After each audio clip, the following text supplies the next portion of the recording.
본문은 아이성 전투의 패배의 원인이었던 이스라엘의 죄를 제거하는 내용입니다. 하나님은 아이성 전투의 패배로 탄식하며 원망 섞인 어조로 기도하는 여호수아의 기도에 응답하실 때 그들의 패배의 원인이 죄 때문임을, 그리고 그 죄를 제거해야 됨을 말씀하시면서 죄를 제거할 방법을 분명히 말씀하셨고, 여호수아는 하나님의 말씀을 들은 대로 행하여서 누가 범죄했는지, 그리고 그 전리품 중에서 온전히 하나님께 바쳐야 되는데 자기가 가진 그 사람과 그가 숨긴 취하였던 재물을 다른 여리고성에서 얻은 것처럼 진멸하는 것으로 하나님께 바치게 됩니다. 이 이야기에서 우리는 하나님이 어떤 분이신지 되새겨볼 수 있는데요. 여러분은 생각하실 때 하나님은 어떤 분이신 것 같아요? 죄를 용납지 않으십니다. 그런데 이 죄를 추적하시고 찾아내서 죄를 제거하시는 과정을 보면 하나님은 죄인이 회개하기를 원하시는 분이심을, 또한 그 죄인이 죄를 깨닫고 회개하도록 열심히 일하시는 분이심을 알 수가 있습니다. 여호와는 아간이 전멸시켜야 할 물건을 취하여 숨겼다는 것을 다 알고 계십니다. 그런데 심판이 목적이었다면 누가 무슨 죄를 저질렀는지를 다 알고 계신 하나님이 여호수아에게 한 번에 다 밝히고 심판의 방법대로 아간을 바로 데리고 악을 골짜기로 가서 모든 회중들이 보는 앞에서 엄벌을 내려서 다른 회중들에게도 죄를 범하면 이렇게 된다라는 경고를 던질 수도 있습니다. 근데 하나님은 그렇게 하진 않으셨거든요. 마치 아무것도 모르는 것처럼 너희 중에 죄가 있다라고 하면서 지파를 세우고 그 중에서 한 지파가 뽑히게 되고, 또 그 지파가 뽑히고 나면 지파에 속한 가문들을 세우고 한 가문이 또 뽑히게 됩니다.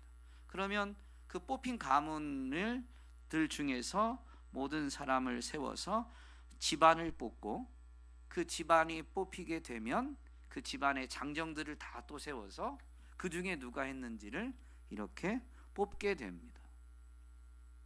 이 모든 일을 하나님이 주관하시는 거죠.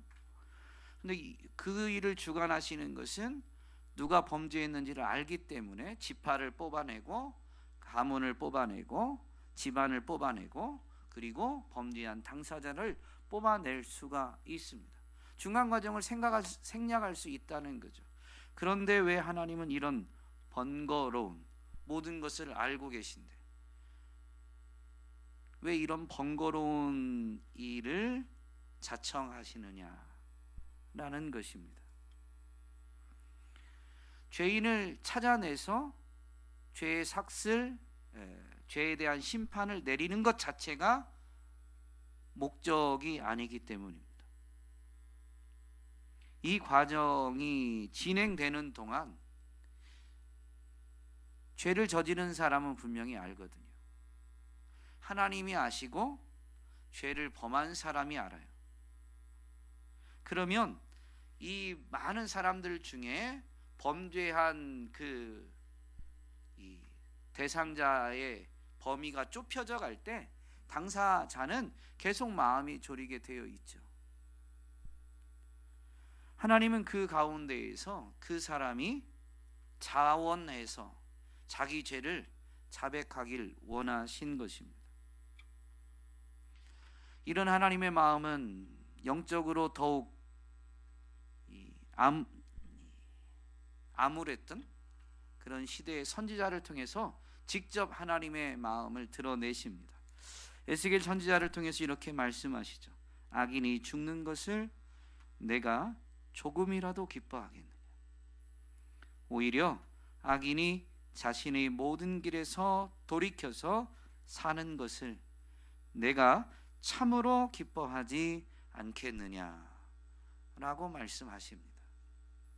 아무리 악인이라도 하나님은 죄의 삭은 사망이죠.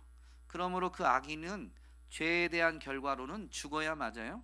그런데 아무리 악인이라도 하나님은 죽는 것을 조금이라도 기뻐하겠느냐? 그렇지 않다라는 거죠. 아무리 악한 사람이라 할지라도 그 죄의 길에서 돌이켜서 사는 것을 하나님은 참으로 기뻐하시는 분이십니다. 그래서 하나님은 죄인을 심판하실 때 죄를 범하자마자 즉각적으로 심판하시지 않습니다. 범하는 순간 사람들은 몰라도 하나님은 아시거든요. 근데 죄에 대한 심판이 목적이 아니기 때문에 아무리 악인이라도 돌이켜서 회개하고 그래서 사는 것을 하나님이 기뻐하시기 때문에 죄에 대한 심판을 하지 않는 건 아니지만 그 사람이 돌이켜 회개할 수 있는 기회를 최대한 주시고자 기다리십니다. 성경 전체에서 하나님은 이런 분이심을, 하나님은 변함이 없죠. 일관되게 이런 모습을 보이시는데 처음 사람 아담이 범죄했을 때도 그러하셨습니다. 아담이 범죄했을 때 스스로 벌거벗은 것 때문에 부끄러움을 느끼고 그래서 나뭇잎으로 옷을 만들어서 몸을 가리게 됩니다. 근데 그때 에덴 동산에 바람 소리를 통해서 하나님이 에덴 동산에 오신다라는 것을 아담이 깨닫게 하십니다. 에덴 동산에 불었던 모든 바람 소리가 하나님이 에덴 동산에 찾아오시는 건 아닙니다. 정확히는 우리는 다 알 수는 없지만 성경에 기록된 표현을 보면 그때 바람 소리를 듣고 하나님이 동산에 거니신다, 동산으로 지금 오셨다라는 것을 아담이 깨닫게 돼요. 그래서 스스로 부끄러워서 나뭇잎으로 자기 몸을 가렸던 그는 하나님을 인지하게 되자 그 하나님을 더 피하여 나무 사이로 숨게 되죠. 아담이 하나님이 지금 에덴 동산으로 오신다라는 것을 느꼈을 때 하나님 앞에 와서 엎드려서 회개하지 않고 오히려 부끄러움 때문에 나무 사이로 숨게 되자 하나님은 아담이 어디 있는지 다 아시는데도 불구하고 이번에는 소리를 내서 아담을 찾으십니다. 아담아, 네가 어디에 있느냐? 아담이 나무 사이에 숨은 것을 모르시는 것처럼 아담을 부르신 거죠. 그리고 그 소리에 아담은 이제는 알아요. 사실은 하나님이 몰라서 지금 나를 부르는 것이 아니다라는 거. 그러니까 이제 하나님의 이 음성 앞에 아담이 답변을 하게 되고 그 다음부터는 하나님은 아무것도 모르는 것 양 하나하나 질문하십니다. 왜 숨었니? 왜 옷을 가려 입었니? 너 벌거벗은 건 누가 알려줬니? 그런데도 불구하고 끝까지 아담은 자기가 범죄했다라는 것을 말하지 않습니다. 그런데 하나님은 다 아시는데도 그 뻔뻔함이잖아요. 다 아는데도 그 앞에서 핑계하고 거짓말하는 거. 사실 생각해 보면 제가 어렸을 때 부모님한테 거짓말해 가지고 용돈 더 타내고 사전도 여러 개 사고 막. 근데 생각해 보면 부모님이 모르셨던 건 아닌 것 같아요. 제가 아빠가 되고 보니까 애들의 표정에서 이미 다 얘가 당황해서 핑계하는구나, 거짓말하는구나, 다 느끼겠는 거죠. 그런데 그걸 어떨 때는 막 저는 저희 아버지 같은 인격이 안 돼서 막 추궁할 때도 있고 하지만 어쨌든 부모는 자기 자식의 그 태도나 눈빛만 보고도 다 알 수가 있습니다. 그렇게 알고 있는데도 그러면 얼마나 마음이 뭐라고 해야 될까요? 아프고 안타깝습니까? 다 보이는데. 아담이 그렇게 하는데 하나님이 끝까지 참으시면서 질문을 계속 하신 거죠. 죄인이 스스로 회개하여 하나님 앞에 나오기를. 서 있는 위치는 하나님 앞이지만 그 위치를 말하는 게 아니라 자기가 전심으로 하나님께 나오기를 하나님이 기다리시는 거죠. 하나님의 이 기다리심은 마지막 회개하는 것을 강제로 시키시지만 않으실 뿐이지 찾아오시고 질문하시면서 스스로 깨달을 수 있도록 하나님이 계속 일하십니다. 우리의 의지를 뭐라고 해야 될까요? 억압하지 않으실 뿐이지 하나님은 하실 수 있는 일을 열심히 하시면서 우리가 깨닫고 우리가 죄를 자백하기를 기다리시죠. 그러므로 하나님의 기다림은 구경꾼, 방관자처럼 뒷짐지고 물 건너 불구경하듯이 기다리시는 게 아닙니다. 가장 가까이 찾아오셔서 가장 인내하시면서 가장 적극적으로 기다려 주시는 거죠. 이 본문에서 우리는 또 어떤 교훈을 얻을 수 있을까요? 하나님이 이렇게 기다리시니 죄에서 빨리 돌이켜야 한다라는 것은 당연한 교훈입니다. 이 아간의 자백 이후에 25절에 보면 여호수아가 이렇게 말합니다. 너는 어찌하여 우리를 괴롭게 하느냐. 여러분, 죄를 지은 한 사람만 괴로운 게 아니에요. 한 사람이 저지른 죄로 인해서 많은 사람이 괴롭게 됩니다. 여러분, 아간의 범죄로 이스라엘에게 가져다 준 여호수아가 너는 왜 우리를 괴롭게 하느냐라고 했으니까요. 이스라엘이 겪은 괴로움은 뭐가 있을까요? 표면적으로는 아이성 전투에서 패배해서 36명이 죽음을 당했어요. 여리고성 전투를 생각하면 희생자가 없었거든요. 근데 여리고 성에 비하면 훨씬 작은, 물론 어제 말씀을 살펴봤지만 아간의 죄로 인해서 아이성 전투에서 패배한 것이지만 물론 그 이전의 과정에서도 이스라엘 민족도 온전하진 않았다라는 것을 분명히 알 수가 있죠. 어쨌든 이 아간의 죄를 다루고 있는데요. 이 죄 때문에 패배함으로 인해서 죄를 전혀 몰랐던 공동체 안에 36명이 죽음을 당합니다. 무고한 죽음인지 그들도 그들의 죄 때문에 죽었는지 그것까지는 다 알 수 없지만 어쨌든 본문에서 다루는 건 한 사람의 죄로 말미암아 여러 사람이 괴로움을 입는다라는 것을 분명히 보여주죠. 표면적인 것입니다. 아이성 전투의 패배와 희생은 표면적인 거예요. 그러면 이스라엘 공동체가 정말로 괴로움을 겪게 된 게 뭘까요? 아이성 전투에서 왜 패배했어요? 죄 때문에. 그 죄 때문에 뭐가 이루어지지 않았어요? 어제 말씀을 드렸는데 하나님이 함께 가시지 않았어요.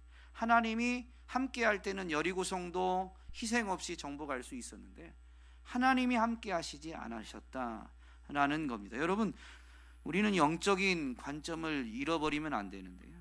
죄로 인해서 믿음의 사람들이 가지는 진정한 괴로움이 뭐냐면 임마누엘의 은혜를 잃어버리는 거예요. 오늘날 우리가 영적으로 깨어있지 않으면 하나님이 함께 하시는지, 하나님이 나의 죄로 또는 우리 중에 우리의 죄로 인해서 우리 가운데 하나님이 거하시지 않는지를 아예 모르고 살아가는, 그래서 하나님이 함께 하시는 게 은혜인 줄도 모르고 하나님이 떠나시는 게 괴로움인 줄도 모르는 것이 너무 안타까운 거죠. 그런데요, 임마누엘의 은혜를 경험한 사람들에게는 다른 어떤 물질적인 또는 어떤 이 물질 세계 안에서 겪게 되는 그런 것보다 훨씬 더 큰 괴로움은 하나님이 함께 하시는 은혜를 빼앗기는 겁니다. 저는 비록 짧지만 유학 기간에 전에 설교할 때도 간증했지만요, 혼자 6개월 동안 유학 미국에 먼저 들어갔다가 정말로 기도도 되지 않고 그러는데요, 몸은 아무 이상 없는데 죽는 것 같은, 당장 죽을 것 같은 그런 경험들을 한 석 달 정도 했어요. 정말로 그 석 달이 얼마나 길게 느껴졌는지. 사람이 괴로우면 시간이 더디 간대잖아요.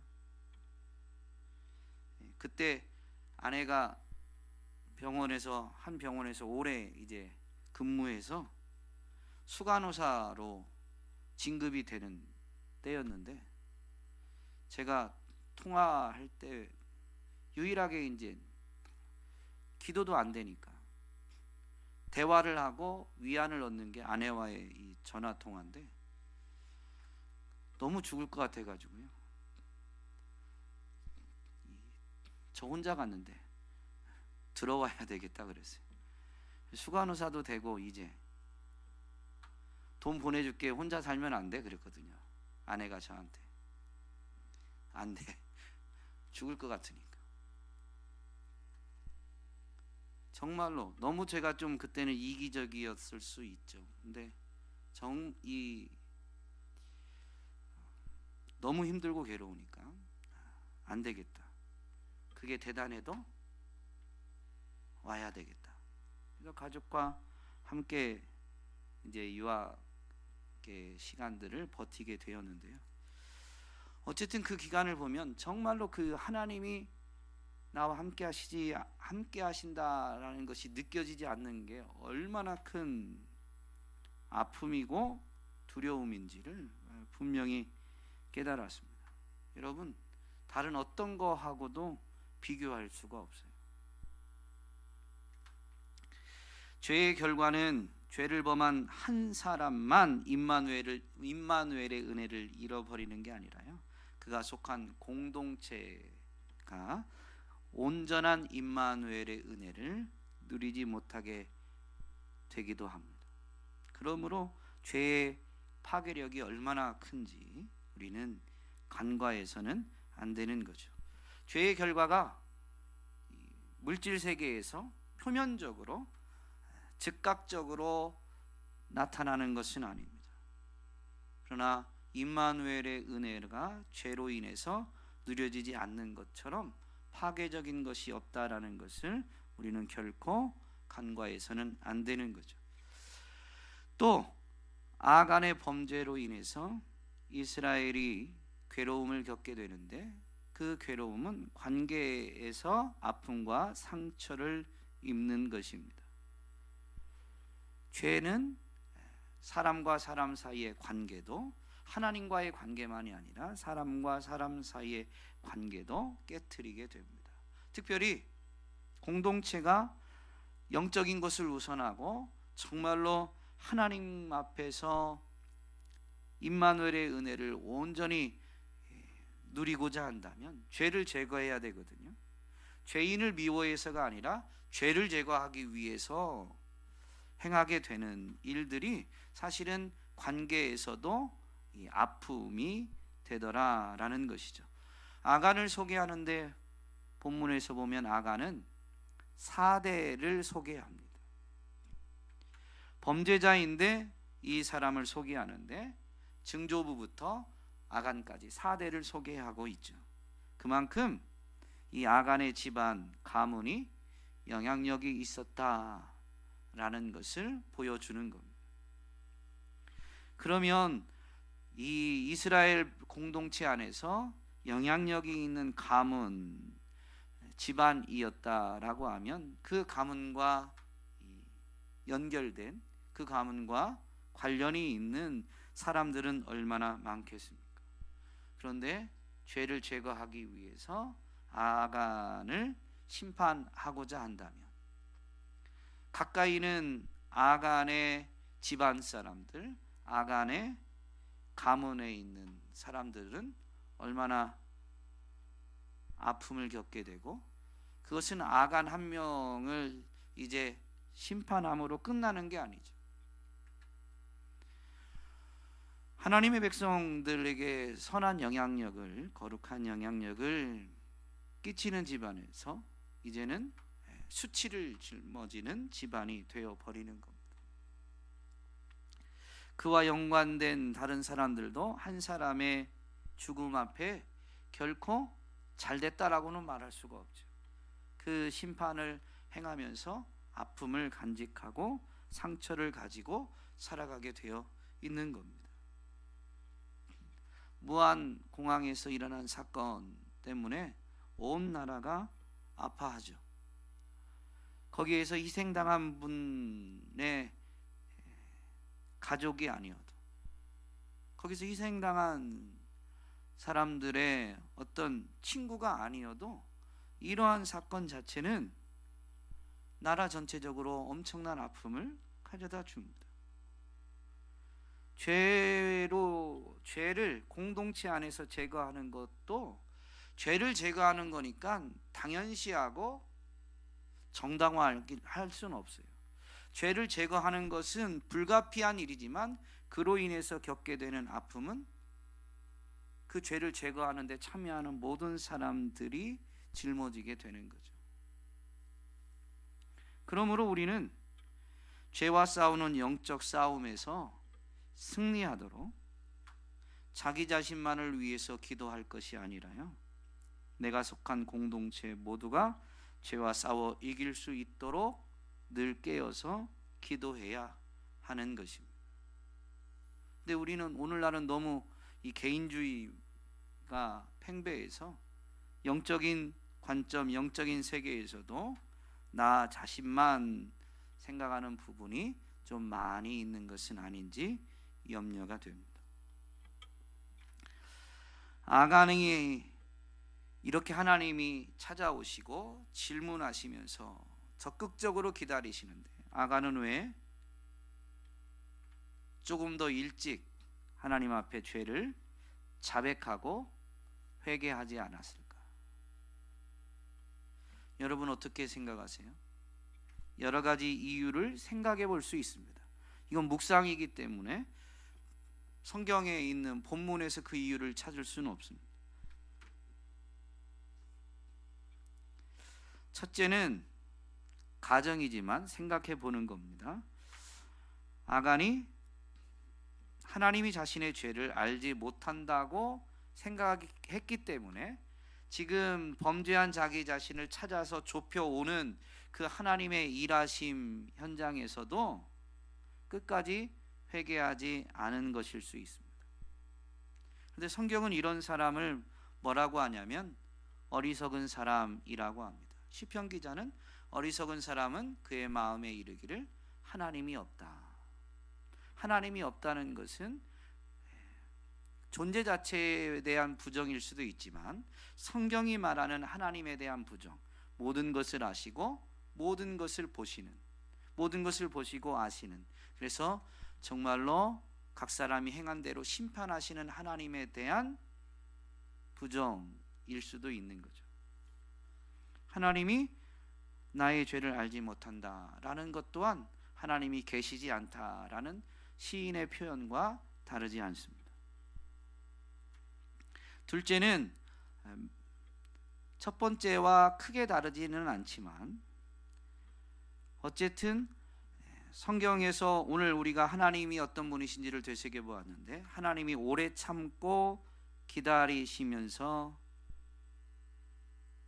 우리 가까이에서 일하시는 분이신데, 그 하나님의 오래 참으심, 기다리심, 죄에 대해서 즉각적으로 심판하지 않으시는 그 하나님의 기다리심을 하나님이 멀리 계신 것이다, 또는 하나님이 일하시지 않는 것이다, 하나님이 심판하지 않을 것이다, 하나님을 부인하진 않지만 하나님이 지금도 모든 것을 보시고 주관하시고 심판하신다라는 것을 믿지 않기 때문일 수도 있는 것입니다.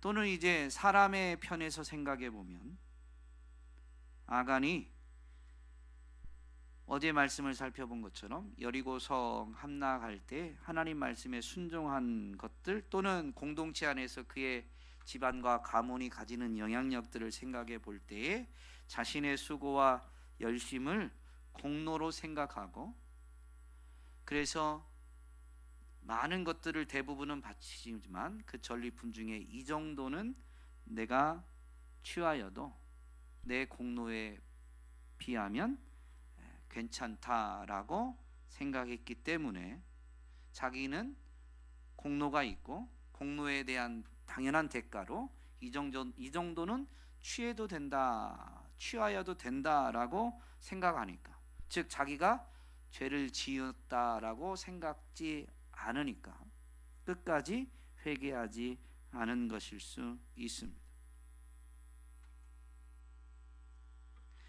마지막으로, 여러 가지 이유가 더 있을 수 있어요. 그런데 제가 준비한 걸로는 마지막으로는 자신의 죄를 가볍게 여기는 것, 그래서 상대적으로 인간적으로 합리화해서 회개하지 않은 것일 수 있습니다. 우리는 신앙생활하면서 성경이 명령하는 것을 행하지 않는 것은 다 죄입니다. 불편하시죠? 근데 여기서 아멘이 안 되면 회개가 안 되죠. 성경이 하라는 것을 하지 않은 건 죄입니다. 하지 말라고 한 것을 한 것도 죄지요. 하라는 것을 하지 않은 게 사실은 많습니다. 원수를 사랑하라, 사실 그렇게 못한 건 죄입니다. 그래서 회개를 해야 되고 원수도 사랑할 수 있게 해달라고 하나님의 은혜 도우심을 간구해야 됩니다. 근데 이게 죄로 여겨지지 않으면 원수를 미워하는 것을 합리화, 정당화할 수 있죠. 구약의 이스라엘, 예수님 당시에 바리새인들이 그러했던 것처럼 우리도 그럴 수 있습니다. 세상은 더 많이 하나님 말씀을 불순종하니까, 사실 세상은 하나님 말씀을 모르고 하나님 말씀 뜻에 순종하지 않죠. 그런 세상과 자신을 비교하면 자신은 상대적으로 괜찮아 보일 수 있습니다. 근데 우리의 기준은 세상이 아닙니다. 하나님의 말씀인 것이죠. 또 우리가 신앙생활하면서, 제가 예수님의 겟세마네 기도의 말씀을 종종 설명하면서 드리는데, 베드로에게 기도를 당부했는데 자고 있었거든요. 예수님이 깨우시면서 내가 나와 한 시간도 깨어 있을 수 없었더냐 라고 하시면서 마음은 원이로되 육신이 약하다 라고 말씀하십니다. 근데 우리는 이 말씀을 그동안 보면, 교회 안에서 보면, 우리가 육신이 약해서, 육신이 피곤해서 기도하지 않는 것을 정당화하는, 하나님은 우리의 육신의 약함을 아시죠? 그래서 기도하라고 한 거예요. 그런데 기도하지 않은 것을 오히려 육신이 약한 거, 육신이 피곤한 것을 가지고 정당화할 때가 있습니다. 우리가 신앙의 연조가 쌓일수록 이런 우를 범하기가 쉽습니다. 은혜 안에 오래 머물다 보면서 하나님이 우리를 의롭다라고 여겨주시는 그 은혜 안에 머물다 보니까 완벽해서 의롭다라고 여김받은 게 아니거든요. 예수님의 대속으로 의롭다고 여겨지는 그때에도 우리는 완전하지 않아요. 그런데 그 완전하지 않은 자체를 가지고 우리는 의롭다라고 간주하면서 완전하지 않은 그 연약한 부분을 정당화하는데 이제 사용하게 될 때가 있는 거죠. 어쩌면 아간이 그러했을 수도 있습니다. 이 정도는 괜찮겠지.